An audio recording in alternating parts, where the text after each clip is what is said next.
Amis téléspectateurs, bonjour. Le thème que votre émission Parole, vie et foi présente ce matin, à savoir vivre sa foi chrétienne au travail, revêt une importance capitale pour la vie de l'homme et de la société. Une importance capitale. En effet, vie et foi ont un lien étroit. Un lien étroit. Nous allons naviguer autour de ce thème pendant 55 minutes avec notre consultant du jour. Il s'agit de M. Johnson Yapi. Il est ingénieur informaticien. C'est ça. Il est chef du département projet et infrastructure dans le groupe Bank of Africa. Exactement. Mais il est surtout chrétien catholique bien avisé. Il est marié, père de 3 enfants. Bonjour, M. Yapi. Bonjour, frère Martin. Que dites-vous aux téléspectateurs qui nous regardent? En tout cas, déjà, merci de me permettre de partager ce plateau avec vous ce matin. Je salue nos téléspectateurs de Sen TV qui suivent notre émission tant adorée, Parole, vie et foi.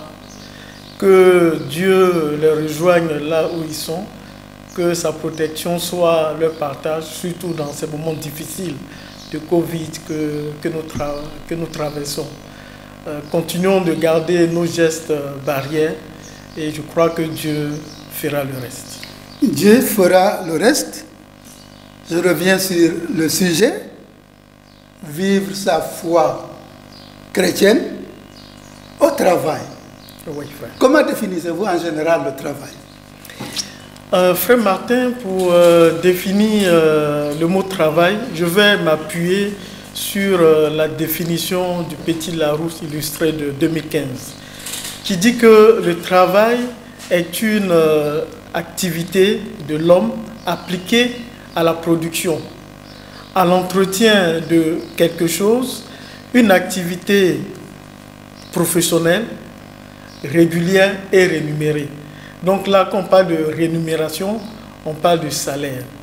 Mais il y a un économiste français dont les travaux font référence dans le domaine de l'emploi et du chômage, qui s'appelle Jacques Fraissinet, qui a divisé le travail en 3 catégories. Il a parlé de travail forcé, de travail libre et de travail salarié. Donc le travail salarié rejoint la définition de Larousse.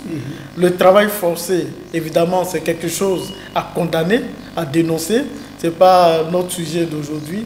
Par contre, dans le travail libre, on peut mettre tous ceux qui sont installés à leur propre compte. Là, on peut parler des menuisiers, on peut parler des maçons, des mamans qui vendent au marché, des chauffeurs de taxi. Donc, toutes ces personnes-là sont dans le travail libre. Il y a aussi d'autres économistes qui insistent sur le fait que dans le travail, il faudrait ajouter tout ce qui est bénévolat et également tout ce qui est travaux ménagers. Donc c'est pour dire que le travail est à la fois libre, le travail est à la fois bénévolat et aussi le travail est à la fois salarié. On parle beaucoup de travail informel. Qu'est-ce que c'est le travail? L'informel. Exact. Le travail informel, en fait, pour être concret, c'est tous ceux qui ne sont pas dans une activité salariée, un peu comme agents de l'État ou dans le secteur privé. Ce sont des personnes, comme dans notre jargon, on le dit en Afrique, ils se débrouillent, mais qui apportent quelque chose à l'économie quand même nationale. Et nous savons que cette part informelle-là a une grosse partie dans nos économies en Afrique. Oui, travail informel. On parle aussi du travail décent. Le travail décent. Exact. Le travail décent. Il y a un travail indécent? Exactement. Un travail peut être qualifié d'indécent si c'est un travail qui est réprimandé par la loi, un travail immoral. Donc c'est important effectivement de situer notre thème dans ce contexte-là, parce que là, on parle du travail. Nous parlons du travail décent. Exactement. Qui n'est pas réprimandé par la loi, qui n'est pas donc immoral. Qui n'est pas immoral. Là, vous nous avez parlé, je devais vous tutoyer, on se connaît bien. Et oui, monsieur, oui, frère Martin, on doit se tutoyer parce qu'effectivement, on se connaît bien. Tu me parles du travail en général, et le thème c'est travail et foi. Vous avez... Comment on fait le lien entre ces deux réalités-là? Exact. En tout cas, ça c'est une très bonne question, frère Martin. Il faudrait partir un peu effectivement dans la Bible, où pour ma part, je pense que le travail n'est pas une conséquence du péché originel, comme beaucoup le pensent. Comme beaucoup le pensent exactement. En effet, dans la cosmogonie biblique, c'est-à-dire la définition, l'origine du monde, il est dit que le 7e jour, Dieu s'est reposé. Donc, qui parle de repos, parle donc d'activité. Donc, c'est dit que Dieu a eu à travailler. Et même, on a Genèse 2.2 qui parle de ce repos du Seigneur le 7e jour.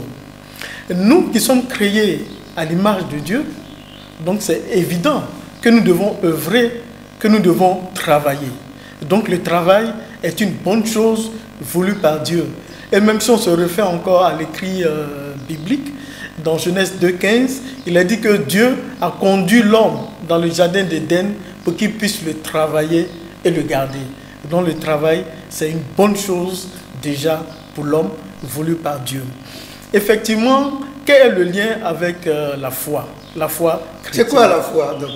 Exact. La foi, il faut dire que la foi a plusieurs définitions selon le contexte. Il y a ce verset très souvent cité de Hébreux 11.1 qui dit « La foi, c'est la ferme assurance de ce qu'on espère et la démonstration de ce qu'on ne voit pas. » Et quand je prends ce verset-là et que je fouille un peu dans l'évangile de Luc, on a l'histoire de cette dame qui souffrait de perte de sang depuis 12 ans. Cette dame s'est dit, mais cet homme qui passe, ce Jésus, si je touche la frange de son vêtement, je serai guéri. Alors lorsque la dame a touché la frange du vêtement de notre Seigneur, elle a reçu la guérison, la foi qui produit le miracle. On a aussi l'histoire très très intéressante du centurion qui est venu demander à Jésus de pouvoir guérir son serviteur qui était malade. Alors lorsque Jésus l'a écouté, Jésus était d'accord, hein, il voulait aller chez le centurion, mais le centurion a dit non, c'est pas la peine. Parce que moi j'ai des soldats, il suffit que je dise à l'un fais ceci et il le fait. Alors le Seigneur a dit vraiment sa foi est grande. Donc qu'il arrive comme ce que tu as voulu. Donc c'est cette foi-là qui déplace les montagnes. C'est cette foi-là qui amène Dieu à produire le miracle dans notre vie. Donc là, sur ce thème, on ne parlera pas de cette foi qui produit le miracle. Je vais plutôt m'attarder sur le sens du mot foi qui nous fait penser à notre croyance en Jésus-Christ, à notre appartenance au Seigneur, à notre conversion. Donc là, on parle de vivre donc sa foi chrétienne. Qui veut dire quoi? Qui veut dire que cette foi chrétienne-là doit donc m'amener à faire des actes qui prouvent que réellement je suis un disciple du Seigneur. Donc c'est de cette foi-là dont nous allons parler aujourd'hui.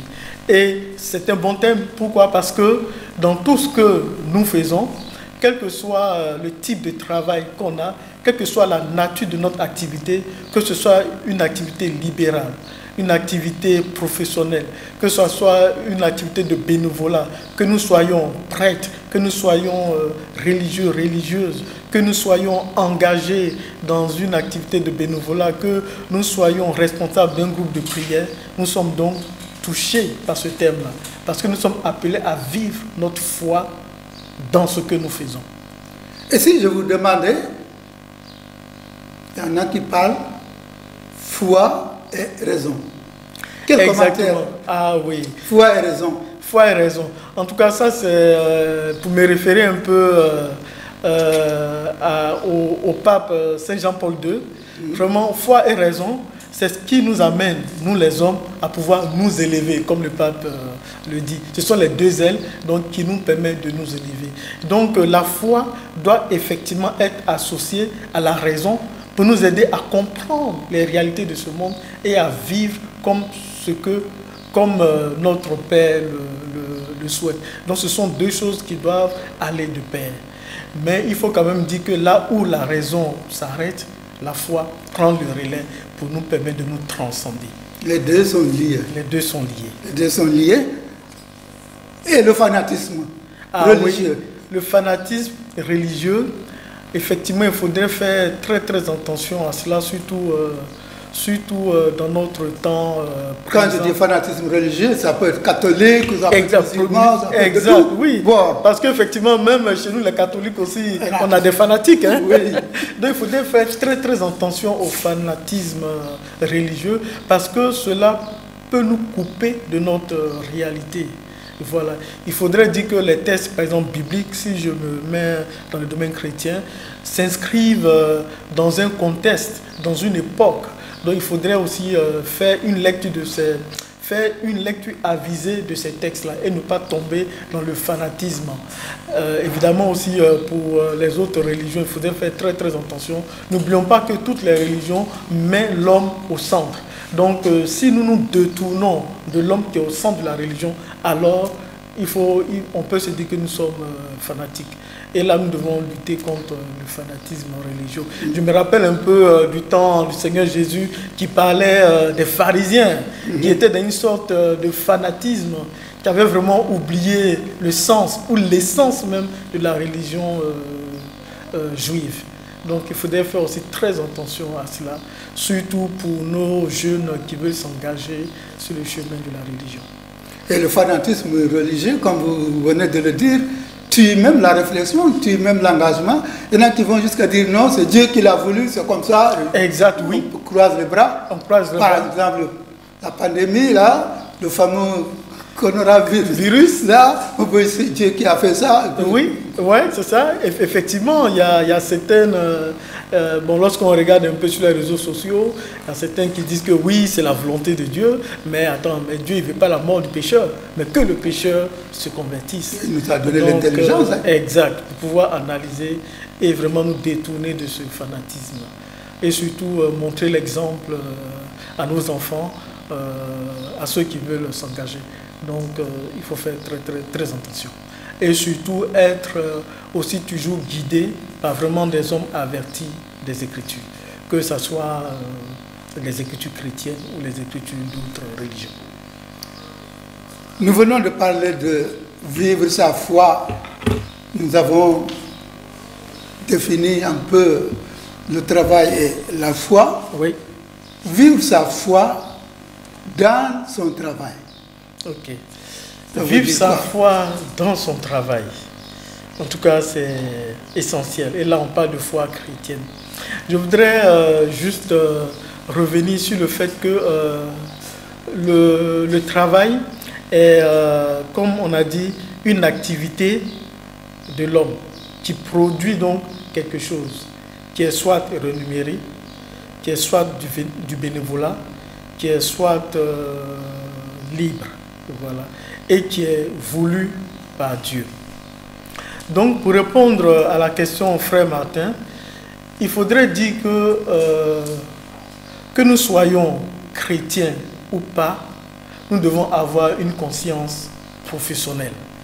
Nous devons respecter les lois du travail, les réglementations, les règles du métier qu'on exerce, les règles que nous imposons à nos employés.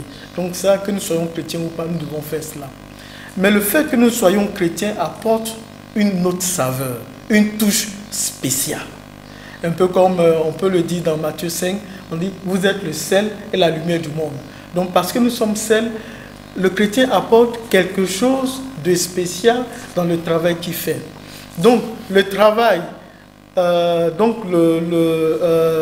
travail, parce que nous sommes chrétiens, je vais essayer de faire une liste exhaustive, hein, qu'ensemble on on va compléter. Donc, il faut dire que déjà, sur son lieu de travail, le chrétien catholique peut porter des objets qui marquent la différence. Je prends un exemple, il peut avoir une chaîne au croix. Une chaîne en croix au cou.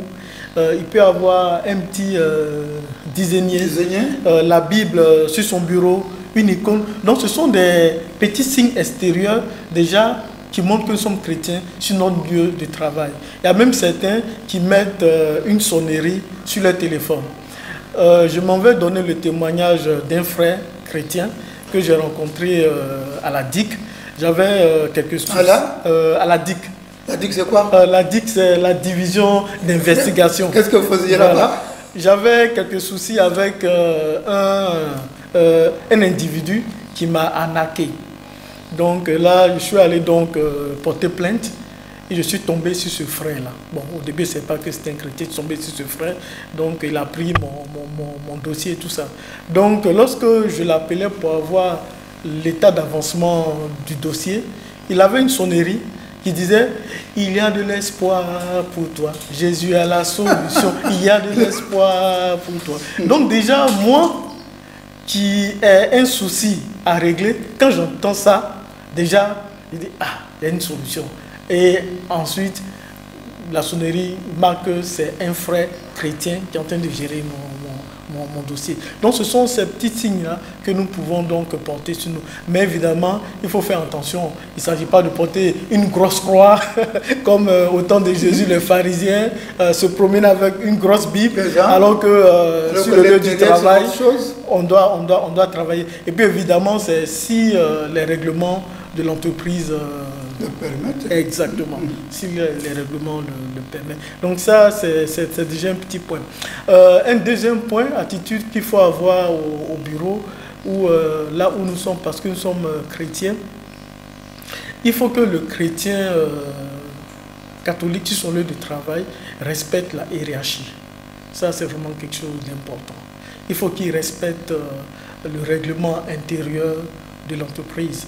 Et même, on peut le dire dans la Bible, ou dans Colossiens 3,22, où Paul dit à ses contemporains, « Obéissez en toutes choses à vos maîtres d'ici-bas, non seulement sous leurs yeux, par souci de plaire aux hommes, mais dans la simplicité de votre cœur, en craignant le Seigneur. » Donc c'est important de respecter la hiérarchie. Donc le chrétien catholique doit apporter cette touche-là, là où il est sur son lieu de travail. Troisième point que je peux regarder, aborder sur le lieu du travail, c'est que le chrétien catholique doit être quelqu'un qui est ponctuel. Voilà, il doit être ponctuel, il est honnête, il doit être jovial, il doit être zélé dans son travail. Par exemple, je ne peux pas prendre comme argument de faire la messe le matin pour être toujours en retard au travail ou dans l'activité que je fais. Ça, c'est pas normal.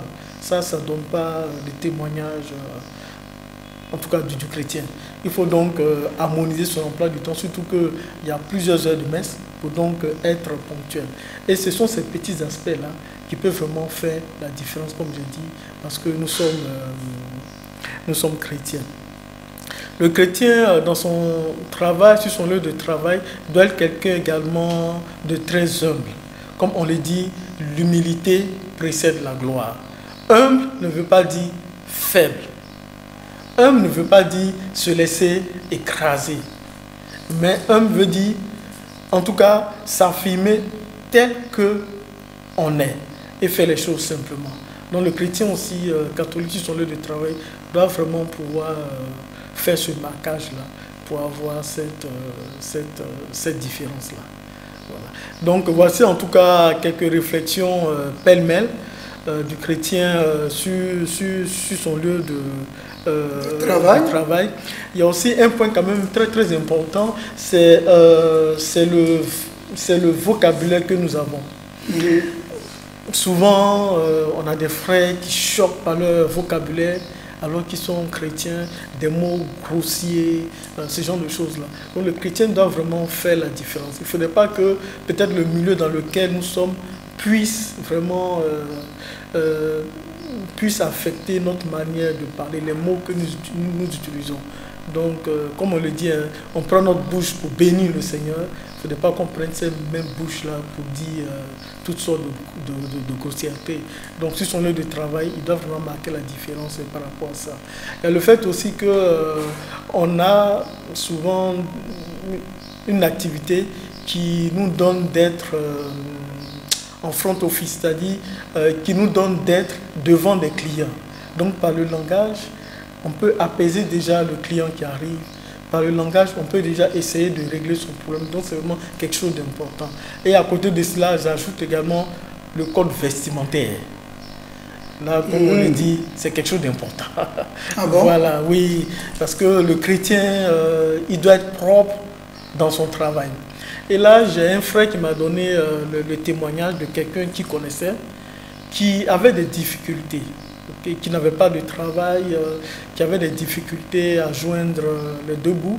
Mais lorsque le dimanche, on voit ce frère à l'église, il est propre. Il a le même vêtement chaque dimanche, mais le vêtement est propre. Donc pour dire que la propreté n'est pas synonyme d'avoir des vêtements qui coûtent cher. Donc le chrétien catholique doit être propre au bureau. Et aussi, nos soeurs, nos mamans doivent aussi faire attention à ce qu'elles portent. Ne pas peut-être trop se divertir au bureau. Tout ça, ce sont des choses qui doivent vraiment montrer que nous sommes chrétiens. Parce que c'est par là qu'on peut amener les autres à comprendre notre religion et aussi à se convertir.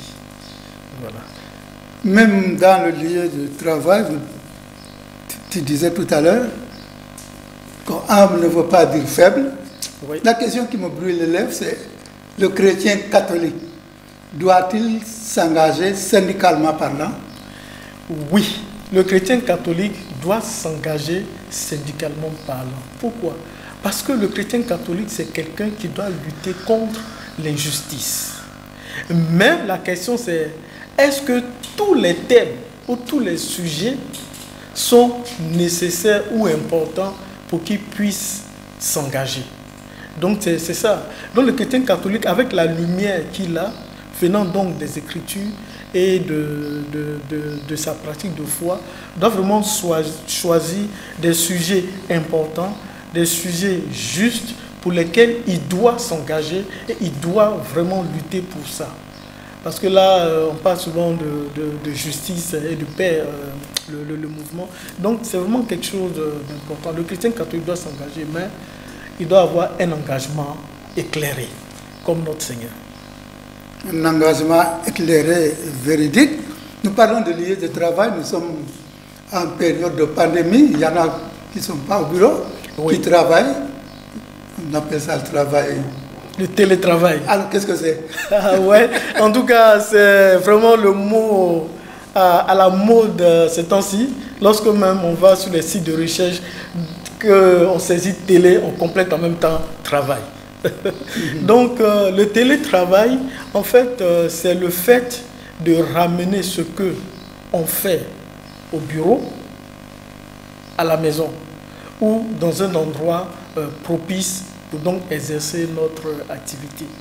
Voilà. Donc, dans le cadre de la pandémie ou de la lutte contre la propagation de la pandémie, plusieurs entreprises ont donc déployé un système de télétravail pour leurs employés.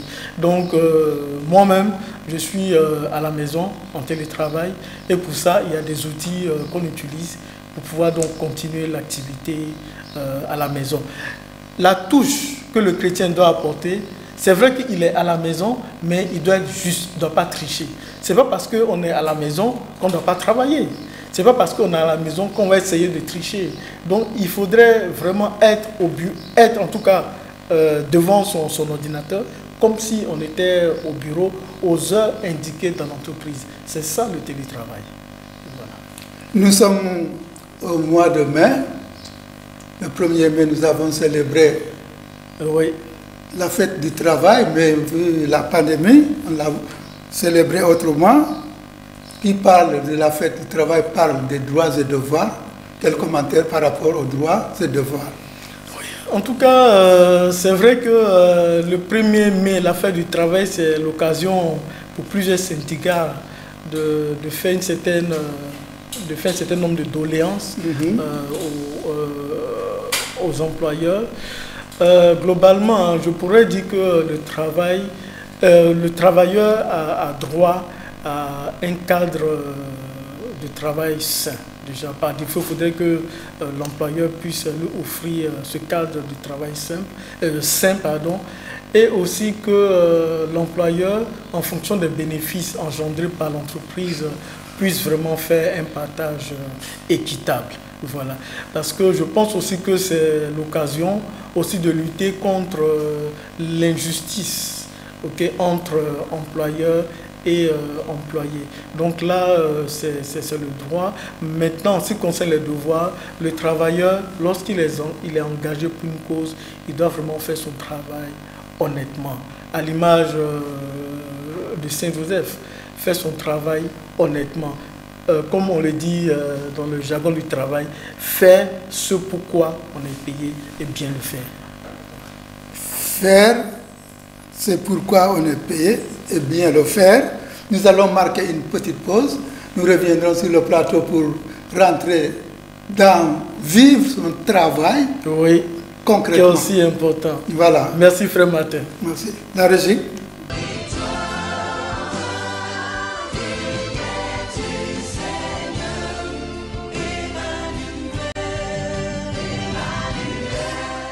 Voilà, merci à la régie.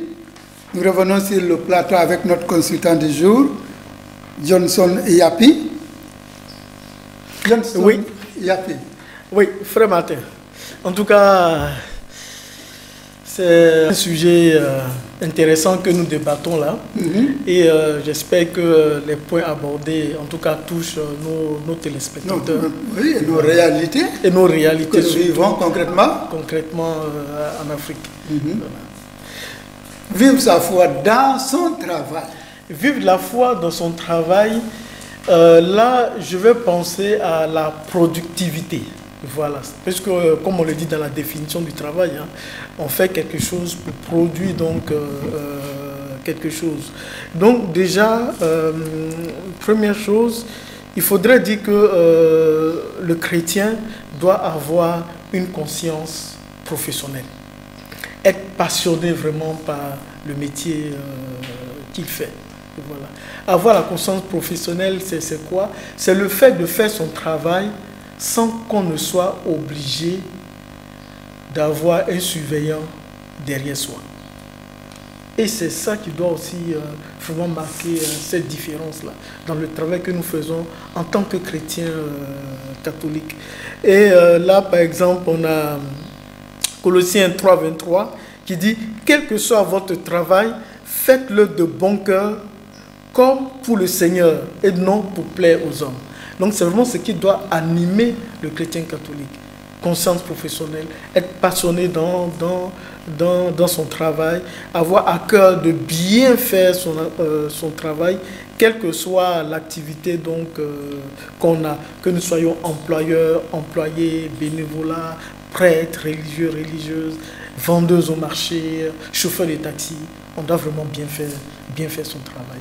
Donc ça, c'est un premier point. Deuxième chose, il faut dire que le chrétien catholique doit avoir l'amour du travail bien fait. Ça, bon, comme je fréquente souvent le milieu des jeunes, c'est quelque chose qui commence à manquer. On est dans l'à peu près. Et là, c'est pas bon. Donc, le chrétien catholique doit vraiment avoir le rendu de son travail, comme on le dit, nickel, excellent. Parce que nous adorons un Dieu qui est excellent. Donc c'est normal que nous puissions produire du travail qui est excellent. Donc le chrétien catholique doit vraiment avoir l'amour du travail bien fait. Comme on le dit, lorsque on voit son travail, il n'y a pas photo. Voilà. Le chrétien catholique, dans son travail, il doit être toujours joyeux. Parce que ça va avec la passion. C'est dommage de trouver certaines personnes au travail qui qui sont aigris, qui sont tristes, lorsque vous venez leur demander une information par rapport à leur travail, qui ne le faut pas. Ce n'est pas normal. Le chrétien catholique doit vraiment faire son travail avec joie. Et comme Saint Paul le dit, soyons toujours joyeux. C'est vraiment une marque de différence du chrétien catholique. Et le fait qu'on ait la joie en nous éloigne de nous le stress, éloigne de nous ce qu'on appelle dans le jargon du travail le burn-out, ou le burn-out qui conduit au suicide. Donc, le Christ dit, venez à moi, vous tous qui peinez sur le poids du fardeau, je vous donne le repos. Donc, avec cette joie-là et cette parole, on évite le stress. Le chrétien catholique, dans le travail, doit faire attention à l'esprit de compétition. Parce que nous sommes maintenant dans un monde où on nous dit, on nous demande de produire des résultats. On fait des conférences de leadership, on fait des conférences de pouvoir influencer les autres. Donc, le chrétien catholique doit faire attention à l'esprit de compétition. Il doit être compétiteur, mais il faut que la compétition soit vraiment une compétition saine.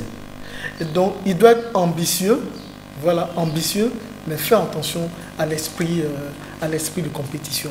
Donc ça, c'est vraiment un point pour moi très très important qui fait la différence entre nous qui travaillons, qui sommes chrétiens, et d'autres personnes. Le chrétien catholique, pour ma part, doit également produire un travail qui est proche vraiment du parfait. Un peu comme on le dit, hein, on dit le travail bien fait est le meilleur griot pour, par exemple, avoir une promotion en interne ou avoir une carrière excellente. Donc, pour dire qu'il faut vraiment avoir à cœur, en tant que chrétien catholique, de faire vraiment un travail parfait. Comme le Seigneur qui a vraiment créé le monde, comme Saint Joseph, l'artisan, comme même le Christ. Hein, voilà. Donc ce sont ces différents points-là, pour moi, qui sont très, très, très, très importants et que nous devons, pour moi, chaque jour suivre dans notre travail. En résumé, il faut dire que le chrétien catholique doit prendre sa position dans son activité pour faire le bien. Ce qu'il produit comme travail doit vraiment participer à l'émancipation de sa société. Je prends par exemple un employeur, okay, qui a des employés. Il peut décider de payer ses employés au 31 au lieu d'attendre le 10. Il peut par exemple décider de prendre des jeunes en stage pour les aider à avancer. L'employeur chrétien peut suivre ou doit suivre les règles que lui-même il s'impose. Je prends aussi un exemple de nos nounous. Voilà. Une nounou chrétienne, elle n'a pas besoin que par exemple sa patronne lui dise de faire ça, de faire ça. Naturellement, elle doit faire les choses parce qu'elle fait ça non pour la dame, mais pour le Seigneur. Donc ce sont ces types de comportements-là que le chrétien doit avoir dans son activité et avoir toujours à l'esprit que ce que je fais pour le bien de mon prochain, je fais cela pour le bien de la communauté et pour participer, comme le Seigneur l'a dit, à la création et à la récréation du monde. Voilà. J'allais demander si le travail peut sanctifier l'homme. Oui. Et là, le travail peut sanctifier l'homme. Et même le travail sanctifie l'homme. Et on a, je peux même l'appeler un apôtre du travail dans ce sens. Notamment Saint José Maria, c'est ça, Escrivá, qui a fondateur de l'Opus Dei, qui a beaucoup écrit sur le travail et la sanctification. Il dit, sois chauffeur, soit chauffeur de taxi, soit ce que tu veux, mais fais ton travail saintement. Voilà. Donc, dans le travail, comme on a dit, si je fais mon activité parce que je suis chrétien, avec amour pour le bien de l'autre, déjà il y a une sorte de sanctification. Donc si je continue dans ce sens-là, le travail que je fais va forcément participer à ma sanctification. Donc le travail sanctifie l'homme. Quand vous parliez tout à l'heure de compétition saine, oui, j'allais vous demander le maraboutage. Par exemple, ici, pour avoir les beaux yeux du patron, pour avoir une promotion, on va voir les marabouts. Je ne dis pas les vrais marabouts, les marabouts quelconques. Le marabout quelconque. Qu'en pensez-vous? Effectivement, l'Afrique a ses réalités. Et effectivement, cette réalité du maraboutage-là existe, hein, même existe, et dans le monde du travail, elle est là. Donc, nous, en tant que chrétiens, on doit être conscient, c'est vrai, de cette réalité-là, mais savoir que nous avons la victoire à la croix avec notre Seigneur Jésus. Et que le travail également que nous faisons, comme c'est un travail excellent qui est bien, forcément, ça ne peut que aboutir à une promotion que nous pouvons avoir. Même si la promotion n'est pas faite dans l'entreprise dans laquelle nous sommes, nous pouvons aller ailleurs et faire et avoir cette promotion-là. Pour dire que le travail bien fait, comme on le dit, n'est jamais perdu. Parce que on se sanctifie dans ce travail-là, on apprend dans ce travail-là. Donc toujours le travail que nous allons faire va payer. Donc le maraboutage, c'est une réalité. Il faut faire face à cela. En tant que chrétien, il faut prier et bien travailler pour anéantir les œuvres du diable. Prier, bien travailler, nous ne sommes pas loin du terme de cette émission. Ouais. En tant que chrétien catholique avisé, quel conseil donnez-vous aux travailleurs chrétiens ou pas chrétiens? Okay. Conseil pratique. Pratique. En tout cas, merci frère Martin. Déjà, je vais m'appuyer sur ma propre expérience et puis sur des écrits et aussi le témoignage de mes dévanciers. Et voilà. Comme je dis, qu'on soit chrétien ou pas, nous devons avoir une conscience professionnelle. Faire ce pourquoi on est payé et ne pas tricher. Respecter la hiérarchie et surtout avoir à cœur que le travail que nous faisons, c'est pour le bien de la société et de l'autre. Donc le conseil que je donne déjà, c'est d'avoir toutes ces choses-là en tête. En tant que chrétien catholique, ce que je pourrais dire, c'est de calquer sa vie quotidienne sur, par exemple, les règles de Saint Benoît, qui a parlé de l'office divin, de la louange et du travail. Donc l'office divin, c'est peut-être la messe. Donc chaque jour, si on peut, on fait la messe. Parce que dans la messe, on reçoit le corps du Christ, qui peut nous aider à pouvoir faire notre travail. Dans la louange, on a la prière, on a la méditation. Donc il peut nous aider à vraiment évacuer tout le stress que nous avons au travail, parce qu'on a vraiment le stress au travail. On a le burn-out. Et pour moi, c'est pas nécessaire de faire... Bon, je ne dis pas que c'est pas nécessaire, mais aller faire du yoga, tout ça, on a tout dans la Bible. Il suffit juste de prendre un texte, de bien le méditer, faire quelques exercices, et là, on évacue le stress. Voilà. Et le travail, donc, c'est l'activité que nous faisons. Vraiment bien faire cette activité-là, et puis confier tout au Seigneur. Moi, par exemple, lorsque je me lève, je ne regarde pas les messages sur mon WhatsApp, sur Facebook, non. je commence ma journée par la méditation. Donc ça me permet vraiment d'évacuer, d'avoir cette paix intérieure-là. Donc je fais ma méditation, je fais ma prière. Et c'est lorsque je finis que maintenant je commence à lire peut-être mes messages sur WhatsApp. Je commence à prendre les informations du monde. Je lis mes mails du bureau. Parce que quand je ne fais pas ça et que je commence par les mails du bureau, ma journée est gâchée parce que je suis stressé. Bon. Donc c'est vraiment un conseil que je donne.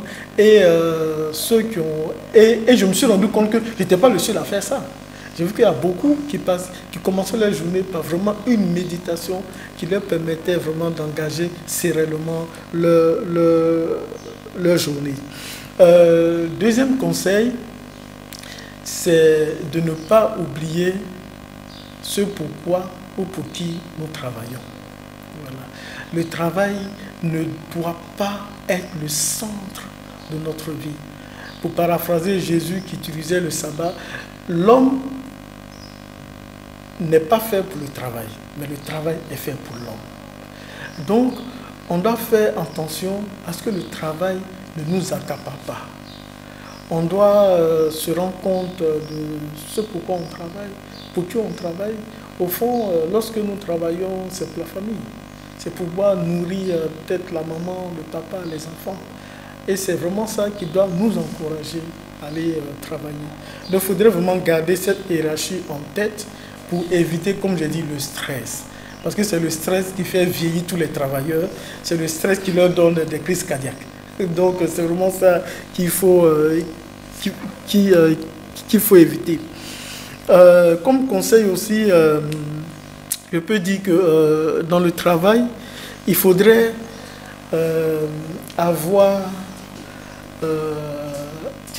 à l'esprit d'allier travail et œuvre du Seigneur. Je prends un exemple. On a beaucoup de nos frères qui n'ont pas de... Bon, qui n'avaient pas de travail. Donc, qui étaient dans tous les groupes de prière, qui faisaient toutes les messes. Mais le jour où Dieu dit, ok, j'ai compris, je te donne du travail, 2 jours après, on ne les voit plus. On ne les voit plus. Non, je n'ai pas le temps pour faire la réunion de la liturgie. Non, je n'ai pas le temps pour la messe. Non, vraiment, j'ai trop de boulot. Non. On doit pouvoir avoir l'équilibre entre le travail et notre activité à l'église spirituelle. Parce que ça aussi, ça nous aide également à évacuer le stress. Ça nous aide également à éviter le burn-out. Donc c'est vraiment une activité qu'il faut avoir et on doit continuer ces activités. Donc le travail ne doit pas nous empêcher de vivre notre foi catholique. Ça c'est vraiment un point important. Et puis aussi, pour moi, le travail que nous faisons, comme on le dit, est rémunéré. Nous donnons de l'argent. Cet argent-là, c'est vrai, c'est pour aider les frères et les sœurs, les parents, tout ça. Mais nous devons investir également dans l'église. Nous devons investir dans l'église, dans le dîner du culte, dans l'évangélisation. Donc, le travail que je fais me donne quelque chose. En contrepartie, il faut que j'aille donner ça également au Seigneur pour que les agents, en tout cas les agents pastoraux, puissent donc, en tout cas, l'utiliser pour pouvoir faire avancer l'évangile. Donc, voici ces quelques conseils là que je pourrais en tout cas donner à nos téléspectateurs, mais je sais que beaucoup font beaucoup de choses. Voilà, merci beaucoup de nous avoir permis de revisiter un peu la révélation biblique. La révélation biblique, dans la Bible, le travail tient une place importante. Oui. Laissez-moi pointer quelques références citées par vous au cours de cette émission. La première est sûrement le livre de la Genèse. Livre de la Genèse qui, en 2 récits, nous présente le travail comme un mandat de Dieu à l'homme. Un mandat de Dieu à l'homme. Une bénédiction. Une entreprise sainte. Une entreprise sainte dans laquelle Dieu nous précède. Oui. Vous l'avez bien dit, il nous précède. Quand il acheva son œuvre, comme vous l'avez dit, il voit que tout était bon.